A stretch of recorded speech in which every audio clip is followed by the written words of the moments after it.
Hello, welcome to my channel. আজকের recipe chicken মহারানি। প্রথমেই আমি চিকেনটা ম্যারিনেট করে নেব। এখানে 600 গ্রাম চিকেন আছে, আমি ওটাকে জল দিয়ে ভালো করে ধুয়ে রেখেছি। এবার ওর মধ্যে আমি পরিমাণ মতো নুন, 5-6 টেবিল চামচ মতন টক দই আর হাফ চামচ মতন গোলমরিচ গুঁড়ো, কালো গোলমরিচ গুঁড়ো আমি অ্যাড করেছি। এবার এইটাকে আমি ভালো করে মেখে 3-4 ঘন্টা মতন রেখে দেব। মিনিমাম 1 ঘন্টা কিন্তু ম্যারিনেট করে এটা রাখতেই হবে।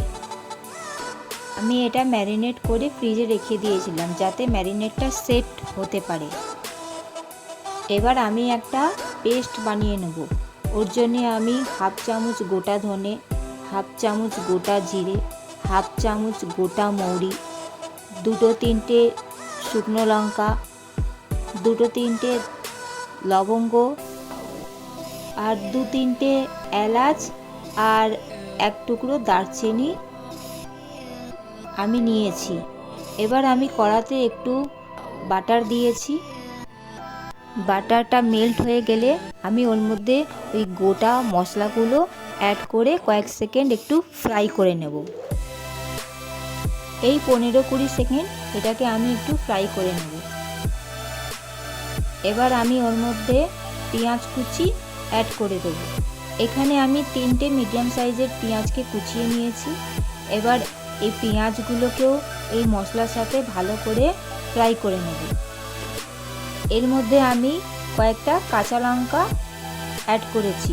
আপনারা যে যেমন ঝাল খেতে ভালোবাসেন সেই হিসাবে আপনারা কাঁচা লঙ্কা অ্যাড করবেন। তারপর আমি ওর মধ্যে কিছু গোটা কাজু বাদাম অ্যাড করেছি, এই 10-12টা কাজু বাদাম।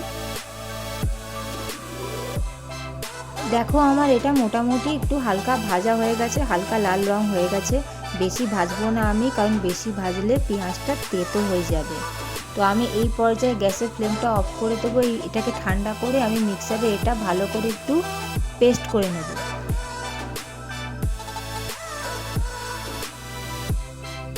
এবার আমি কড়াতে সাদা তেল অ্যাড করেছি।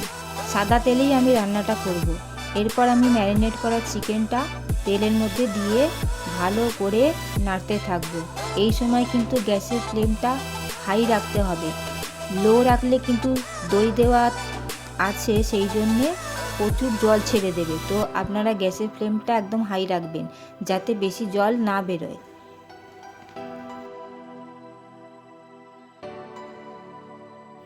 দেখুন চিকেন থেকে যেইটুকুনি জল বেরিয়েছিল ওটাও শুকিয়ে গেছে। এখন আমি চিকেনের মধ্যে 1 টেবিল চামচ আদা বাটা আর 1 টেবিল চামচ রসুন বাটা অ্যাড করে দেবো। গ্যাসের ফ্লেমটা কিন্তু হাই রাখতে হবে। আদা রসুনটা ভালো করে চিকেনের সাথে মিশিয়ে নিতে হবে। কয়েক সেকেন্ড আমি এটাকে আরও একটু ফ্রাই করে নেব যাতে আদা রসুনের কাঁচা গন্ধটা চলে যায়। দেখো চিকেনের সমস্ত জল শুকিয়ে গিয়ে চিকেনগুলো হালকা হালকা ফ্রাই হয়ে গেছে।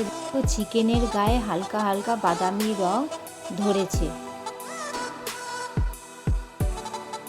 এখন আমি ওই যে পেঁয়াজের যে পেস্টটা বানিয়ে রেখেছিলাম মশলা দিয়ে, ওই পুরো পেস্টটা আমি চিকেনের মধ্যে অ্যাড করে দেব। মশলার সাথে চিকেনটা ভালো করে মিশিয়ে নিতে হবে।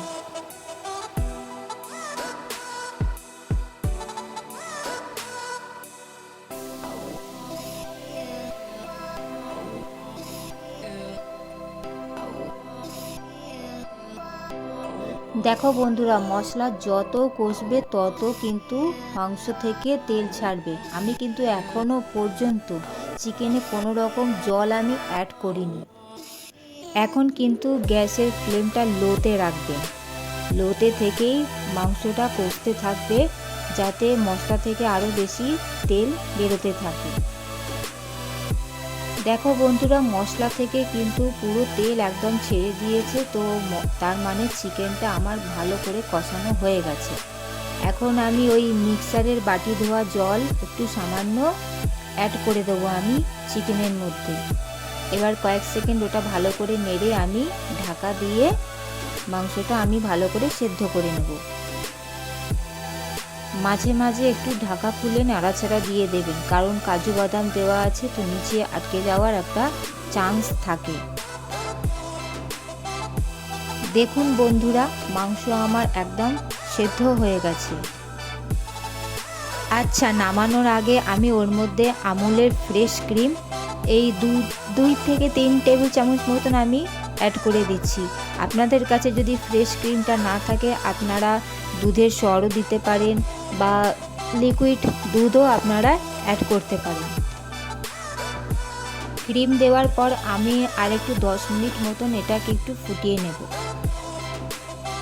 দেখো বন্ধুরা, চিকেন মহারানি আমার একদম রেডি। রেসিপি ভালো লাগলে অবশ্যই লাইক কমেন্ট করবেন এবং সাবস্ক্রাইব করে পাশে থাকবেন। Thanks for watching.